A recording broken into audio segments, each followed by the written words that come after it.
নমস্কার প্রিয় দর্শক, লিপির হেসেলে সবাইকে আরও একবার স্বাগত। তো আজ আপনাদের সামনে উপস্থাপন করছি মাশরুমের একটি রেসিপি। তো চলুন রেসিপিটি দেখে নেওয়া যাক।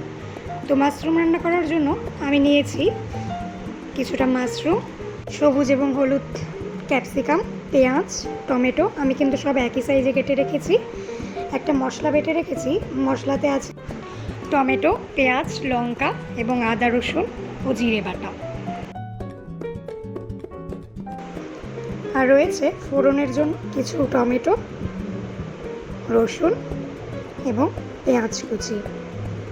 তো মাশরুমগুলোকে আমি এভাবে কেটে নেব।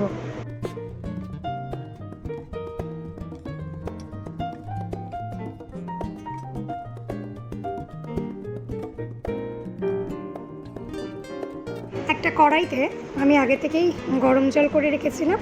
এবার মাশরুমগুলোকে আমি ওখানে দিয়ে সাথে সাথেই কিন্তু একটি বড় ছাঁকনির সাহায্যে তুলে নেব। মাশরুম কিন্তু খুব জল শুষে নেয়, তাই আমি সেদ্ধ করব না, জাস্ট ভাপিয়ে নেব, নইলে মাশরুম কিন্তু নরম হয়ে যাবে।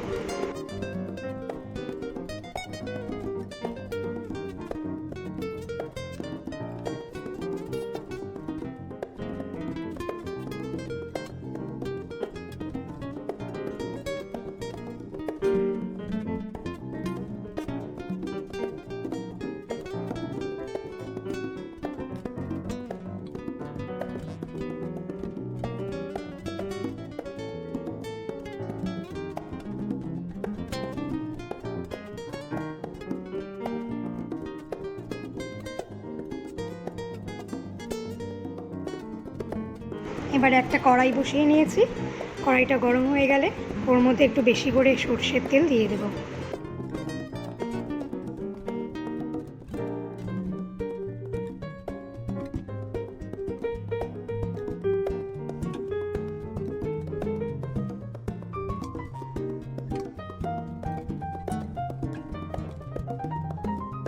ফোড়নে দিচ্ছি একটু গোটা জিরে, একটা তেজপাতা, একটা শুকনো লঙ্কা, পেঁয়াজ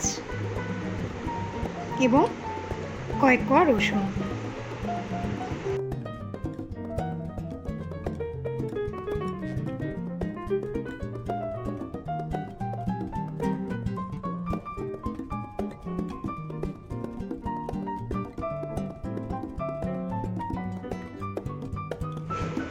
রঙটা সুন্দর আসার জন্য একটু চিনি দিয়ে দিলাম।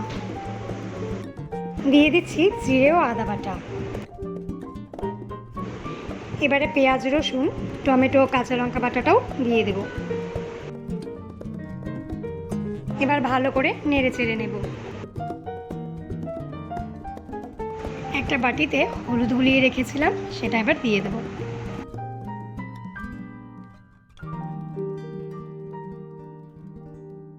স্বাদ মতো লবণ দিয়ে দিচ্ছি।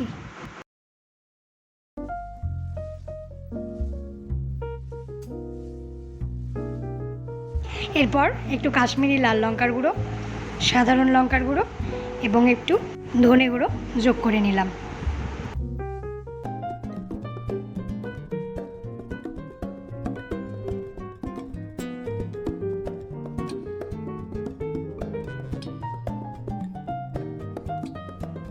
এবার আমি কিন্তু অল্প একটুখানি কষিয়েই সবজিগুলো দিয়ে দেব।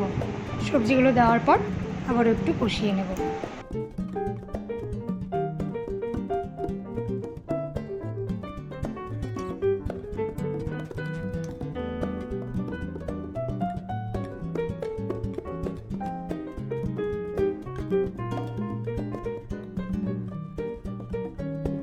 এভাবে 4-5 মিনিট কষিয়ে নেওয়ার পর আমি আরও কিছু গোটা কাঁচা লঙ্কা যোগ করছি এবং তারপরেই আমি সামান্য পরিমাণ জল দিয়ে দিলাম।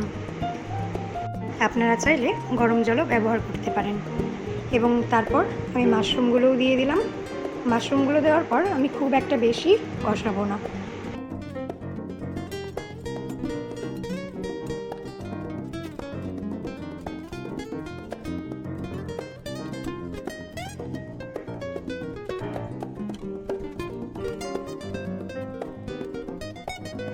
আর 1 থেকে 2 মিনিট কষানোর পর গ্রেভিটা যখন ঘন হয়ে আসবে, আমি একটু গরম মশলা ছিটিয়ে দেব। এরপর নামিয়ে নিচ্ছি। তো দেখুন আমার মশলা মাশরুম কিন্তু একদম তৈরি।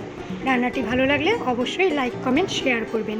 আর যারা এখনও আমার চ্যানেলটিকে সাবস্ক্রাইব করেননি তাদের কাছে অনুরোধ রইল, প্লিজ চ্যানেলটিকে সাবস্ক্রাইব করে দিন। ভালো থাকবেন, সুস্থ থাকবেন। দেখা হচ্ছে আবারও একটি নতুন রেসিপি নিয়ে। টাটা।